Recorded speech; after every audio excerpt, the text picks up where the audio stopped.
this lesson by introducing to you all the three branches of government. Now, if you can see, I have a little diagram here which shows the three branches of government on a tree. We have the legislative branch, the executive branch, and the judicial branch. Today, we're going to start off with the legislative branch.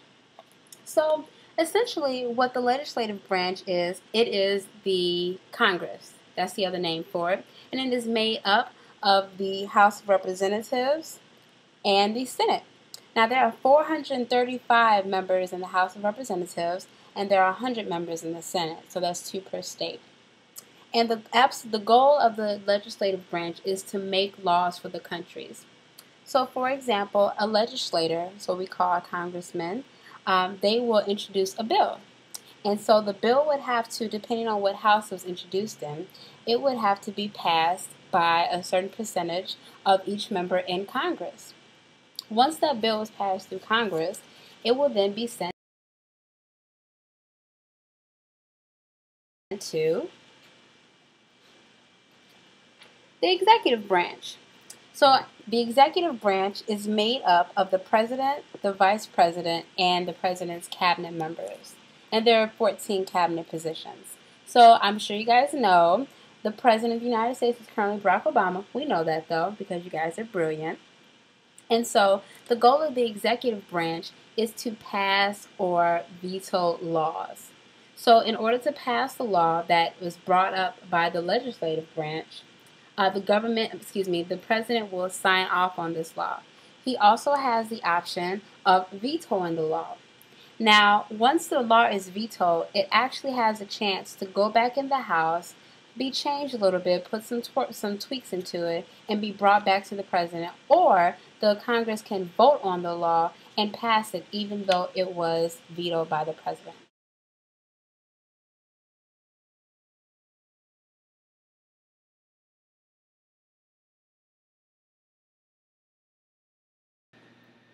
So if you all can remember, you all are posing as a legislative branch of Congress. So your role right now, your job, is to create a new rule regarding our bathroom break policy.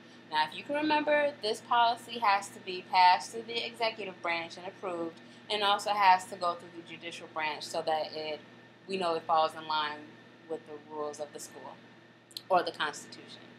So I just want to know what you guys are talking about. What have you guys thought of? Go ahead and talk about it. Well, currently our bathroom breaks are about 2 minutes. And that's like evidently not enough time. I don't have enough time to use the bathroom. What can you do in 2 minutes? Because get to the door? I figure like from our classroom to the bathroom, that's like about 45 seconds. And then if I have to potty really bad, which means I had like a lot to drink, then I would be like I would be in there like pottying for like you know how sometimes it just go. That's a good point. Those are things that you have to consider while creating this. Like, what if I like potty for a whole 45 seconds by myself, just like pottying? I had a lot to drink. I had a lot of water or juice or Kool-Aid or something. So talk with your group members.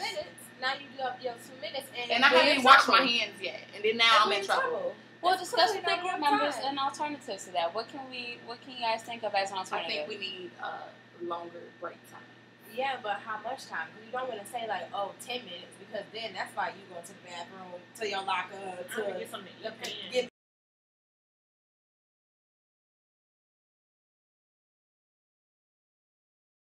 Exactly, that's entirely too much time. I mean, what if I'm cramping and my stomach is hurting, and then I want to walk slow because I'm limping because my stomach, I'm in so much pain. Like that's like stuff to consider. That's just extra. That's not a consideration. That is consideration. Overly dramatic. No. Sometimes but still, it's when your stomach hurts. 5 minutes.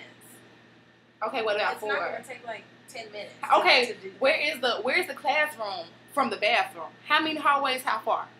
Well, maybe we should do it like, okay, you get 5 minutes, but then you don't start your time until you actually get out the door.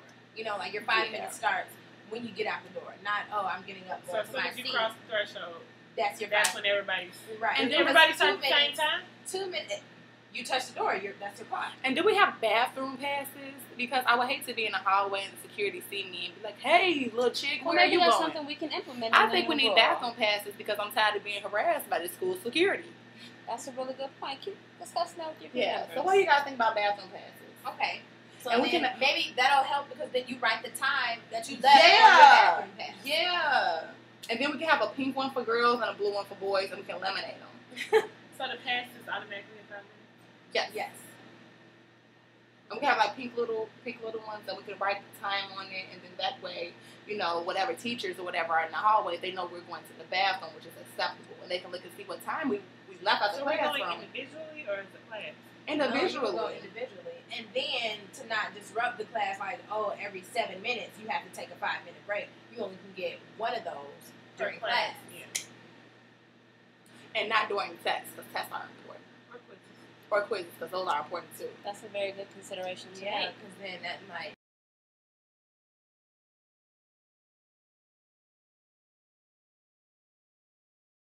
You might not even go to the bathroom. You can go to your locker and cheat. See? Oh. People are sneaky. Yes, You gotta the think cheating ahead of day. that. So, I hope you're not cheating. No, I would never cheat. Okay. So what have you guys come up with? What is the rule that you think you guys can send off to the executive?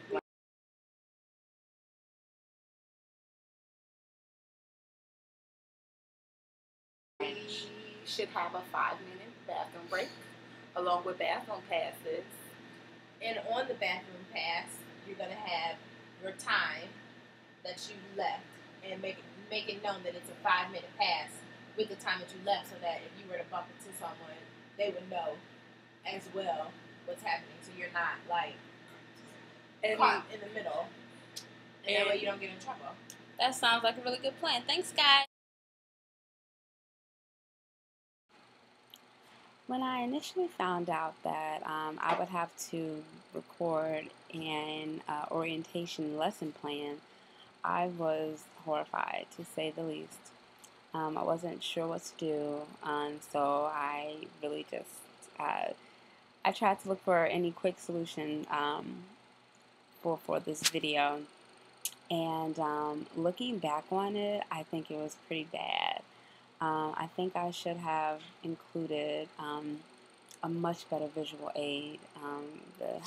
The notebook paper looked really bad. I should have paid more attention to the angle of my camera because you could barely see me and the aid, and my words were backwards. I should have also used more creativity with the aid, perhaps use some color or done something much better. I also think that I should have incorporated other people in the video. It didn't occur to me that other people would need to be present as students for me to record a lesson. So it's definitely something I should have taken into consideration prior to recording that video. Some of the theories and strategies that I used, I definitely drew from constructivist theory. With the distributive cognition, I really wanted the students to work together to develop a new rule or new law that would apply to their situation. It wouldn't be something abstract that doesn't apply to them. The rule is something that affects them, and they will really be required to abide by.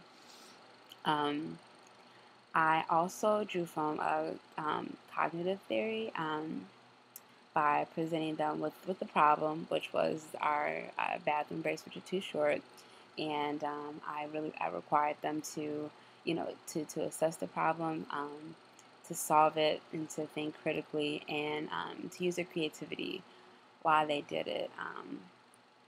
I also use behavioralist theory slightly. I try to offer feedback, positive feedback, and reinforcement to the students, really to get them to further participate in their group work, to boost their confidence, and hopefully that that will that desired behavior I will see later. Are there any changes I would make? I would probably. I think I should have incorporated, or wish I could have incorporated, more people into the lesson. So could have shown the executive branch sign off on the law, the judicial branch as they check the constitutionality of the law. And I also think I should have made it more like actual congressional proceedings where, a person would, stand up and give their speech on why this is or isn't necessary. Um, I also wish I could have shown me actually teaching the lesson, me actually, using a better visual aid and checking for their understanding in the beginning of the lesson. But yeah, I think that's all the changes I would make.